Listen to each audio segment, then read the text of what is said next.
नमस्कार, अब देख रहे हैं अंग न्यूज रफ्तार और मैं हूं सत्यपाल सिंह।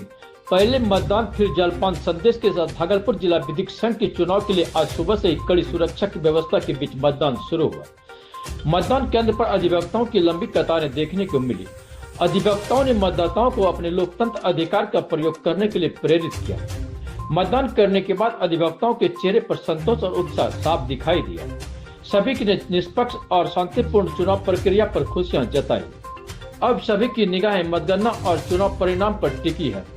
अब देखना दिलचस्प होगा कि किन पदों पर कौन सा उम्मीदवार जीत हासिल कर विधिक संघ की कमान संभालते हैं और आने वाले समय में संघ तथा भागलपुर के न्यायिक विकास को किस दिशा में बढ़ाते हैं। क्या है, चुनाव टीवीए का भागलपुर डिस्ट्रिक्ट का ये चुनाव है और हम जैसे समाज सेवी लोग का आगमन इसलिए होता है कि अधिक से अधिक मतदान हो।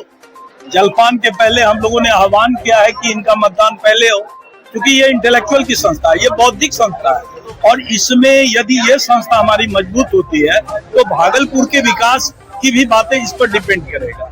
इसलिए हम लोग अपने तमाम अधिवक्ता जो विद्वान अधिवक्ता हैं उनसे ये अनुरोध करने आए हैं कि आप कर्मठ, ईमानदार और योग्य उम्मीदवार को अपना मतदान जरूर। पर्व जैसा माहौल है, हम सब में बहुत उत्साह है। एक अपील करना चाहता हूँ सारे उम्मीदवारों से कि आप विजयी हो।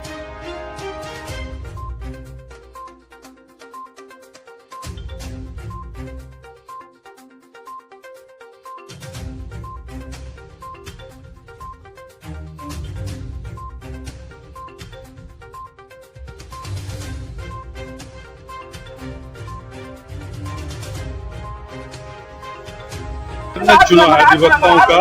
ये अधिवक्ता अपने प्रतिनिधियों को चुनते हैं जो कि एडवोकेट के नेतृत्व के रूप में काम करते हैं। सबसे बड़ी बात है कि भागलपुर बार बहुत ही डेवलप बार है और ये 100 साल से अधिक पुराना बार है। यहाँ बार एक अधिवक्ता की पहचान उसकी राजनीति से नहीं होती है, उसकी क्वालिटी से होती है। अधिवक्ता की असली पहचान उसके तर्क, उसके ज्ञान से होती है और भागलपुर बार इसमें अव्वल है और भागलपुर बार देश के प्रतिष्ठित बार में से एक है। ये गर्व का विषय है और अधिवक्ता संघ का चुनाव का। आज भागलपुर के समीक्षा भवन में वरीय पुलिस अधीक्षक की अध्यक्षता में मासिक अपराध समीक्षा बैठक आयोजित की गई। बैठक में जिले भर के सभी डीएसपी और थाना प्रभारी मौजूद रहे। बैठक के दौरान जिले में अपराध नियंत्रण, लंबित मामलों की समीक्षा और पुलिसिंग की स्थिति पर विस्तार से चर्चा की गई। इस मौके पर बेहतर कार्य करने वाले पुलिस पदाधिकारियों को प्रशस्ति पत्र देकर सम्मानित किया गया, जबकि उपेक्षित प्रदर्शन नहीं करने वाले थाना प्रभारियों से स्पष्टीकरण भी मांगा गया। वरीय पुलिस अधीक्षक ने बताया कि आगामी श्रावणी मेले को देखते हुए सभी पुलिस पदाधिकारियों को विशेष दिशा निर्देश दिए गए हैं। उन्होंने कहा कि मेले के दौरान सुरक्षा व्यवस्था, यातायात नियंत्रण, श्रद्धालुओं की सुविधा और विधि व्यवस्था बनाए रखने के लिए सभी अधिकारियों को पूरी सतर्कता और जिम्मेवारी के साथ कार्य करने का निर्देश दिया गया है। क्राइम मीटिंग का आयोजन किया गया था जो हर मंथ में होती है और ये हमारा रूटीन प्रोसेस है। आज की क्राइम मीटिंग में जो भी सबसे महत्वपूर्ण जो कांड का डिस्पोजल है, तो हम लोगों ने लगभग 1.5 से पौने 2 गुना के आसपास कांडों का डिस्पोजल मैक्सिमम थानों में किया गया है और जो अच्छे कांड के हमारे अनुसंधानकर्ता ने डिस्पोजल किया है, जिन्होंने जैसे बड़े थाना है तो वहाँ 10 से ज़्यादा किया है, छोटे थाना है तो 8 से ज़्यादा किया है। तो ऐसे आईओ और एसएचओ को मिला के लगभग 28 से 30 लोगों को आज हम लोग जो अप्रिसिएशन लेटर दे रहे हैं और ऐसे एसएचओ को भी हम लोग पुरस्कृत कर रहे हैं जो 2 गुना कांडों का डिस्पोजल किए हैं। तो ऐसे जो थानाध्यक्ष हैं उनको भी हम लोग को कर रहे हैं। जिन्होंने अरेस्टिंग बहुत अच्छी की है उनको भी अप्रिसिएशन लेटर दे रहे हैं। साथ में हम लोगों ने आज जो आगामी श्रावणी मेला है तो आगामी श्रावणी मेला को लेकर जो विक्रमशिला पे हम लोगों को ट्रैफिक मैनेजमेंट है उसके बारे में जो निर्देश दिए गए हैं और साथ में जो सुल्तानगंज और वो मार्ग है और साथ में कहलगांव या ये जो बरारी घाट से लोग लेकर निकलते हैं बासुकीनाथ, तो इन सब रूट के लिए विशेष निर्देश दिया गया कि सभी थानाध्यक्ष अभी से कैलकुलेट कर लें कि कहाँ पे लास्ट ईयर कोई प्रॉब्लम आई थी, कहाँ पे जाम की समस्या हो सकती है, तो कहाँ पे हमें डिप्टेशन चाहिए। तो सारी चीज़ों के लिए निर्देश दे दिया गया है और वो लोग कैलकुलेट भी कर लिए हैं। तो उसके अनुसार हम लोग 2 दिन में मुख्यालय में एक रिक्विजिशन भी भेजेंगे लेटर का कि कितना हमें बल चाहिए, कितना पदाधिकारी चाहिए, कितना घुड़सवार दस्ता चाहिए, कितना हमें एसटीएफ से टीम चाहिए, कितना एटीएस से टीम चाहिए। तो अलग अलग जो भी हम लोगों की टोटल डिमांड होती है तो उसको हम लोग आज इस मीटिंग में डिस्कस भी कर लिए हैं। और इसके अतिरिक्त जो सहयोग पोर्टल है, सहयोग पोर्टल पे हम लोगों का ये निस्तारण अच्छा है। केवल 4-6 मामले ऐसे भागलपुर के विक्रमशिला सेतु पर 8 जुलाई और 9 जुलाई की रात 10 बजे से सुबह 5 बजे तक सभी प्रकार की वाहनों का आवागमन बाधित रहेगा। अस्थायी पुल निर्माण की प्रक्रिया के तहत IIT पटना की टीम सेतु निरीक्षण करेगी। बता दें कि 3 मई की रात में विक्रमशिला सेतु का एक हिस्सा क्षतिग्रस्त हो गया था, जिसके बाद बॉर्डर रोड ऑर्गेनाइजेशन द्वारा बेली ब्रिज का निर्माण कराया गया। 7 जून से बेली ब्रिज के माध्यम से छोटे और चरपहिया वाहनों का परिचालन शुरू कर दिया गया है।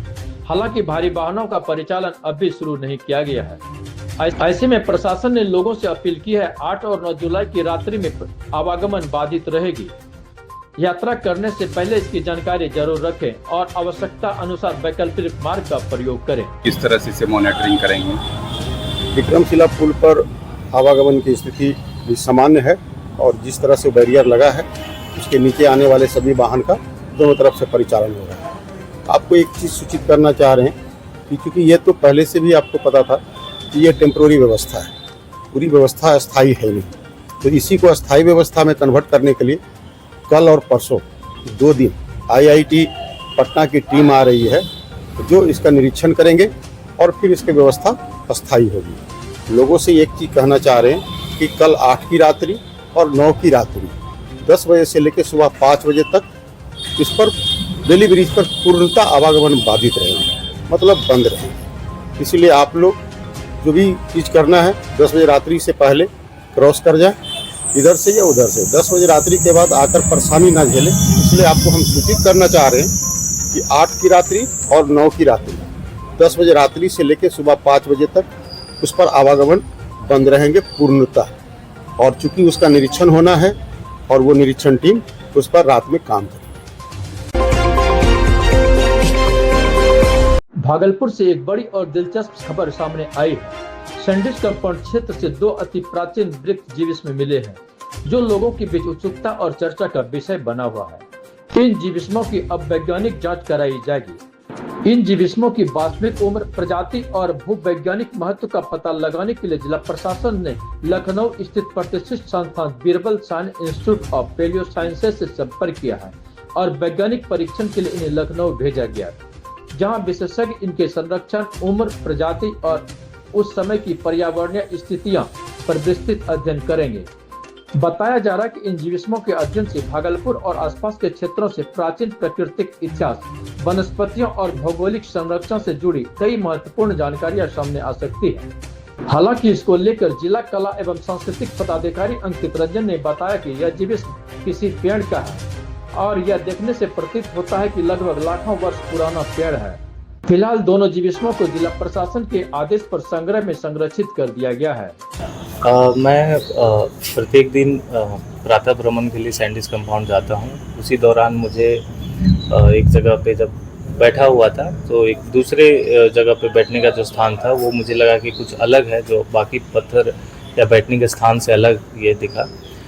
तो चूँकि मैंने पहले भी इस तरह का जीवाश्म, इस तरह का फॉसिल्स देखा है, तो उसे मैंने जब अच्छे से देखा तो लगा ये तो फॉसिल है। फिर कुछ अपने जान पहचान में जो विशेषज्ञ हैं पटना यूनिवर्सिटी में या लखनऊ में, उन्हें मैंने ये फ़ोटो भेजा, तो उन्होंने ये इस बात पे मोहर लगाई कि हाँ ये बिल्कुल प्राचीन फॉसिल है और ये किसी एक पेड़ का फॉसिल है जो यहाँ पे सैंडिस कंपाउंड में न जाने कब से रखा हुआ है। अभी इसका कारण भी पता लगाया जाना है कि ये वहाँ पे किस तरह से आया, या वहीं से निकला है या कहीं से आया है। और दूसरा, हम लोग विशेषज्ञों से संपर्क करके जानकारी इकट्ठा कर रहे हैं कि ये किस स्पीसीज़ का प्लांट ट्री रहा होगा या इसका एज कितना है।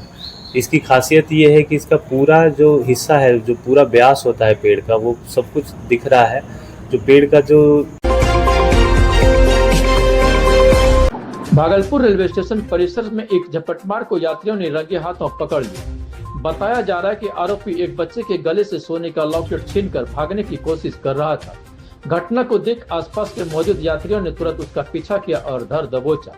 इसके बाद गुस्साए लोगों ने उसकी जमकर पिटाई कर दी और बाद में उसे पुलिस के हवाले कर दिया। स्थानीय लोगों का कहना है कि भागलपुर रेलवे स्टेशन परिसर में मोबाइल चोरी, गले का चेन और लॉकेट झपटने जैसी घटनाएं लगातार सामने आ रही है ऐसे मामले में यात्रियों में असुरक्षा की भावनाएं बढ़ती जा रही है। लोगों ने रेलवे प्रशासन और पुलिस से स्टेशन परिसर में सुरक्षा व्यवस्था और कड़ी करने, नियमित गश्ती बढ़ाने तथा संदिग्ध लोगों पर विशेष नजर रखने की मांग की है। फिलहाल पुलिस आरोपी से पूछताछ कर रही है। बढ़िया से माता चोट कमावेगा तो समझिए कितना चीज है। बढ़िया से माता चोट कमावेगा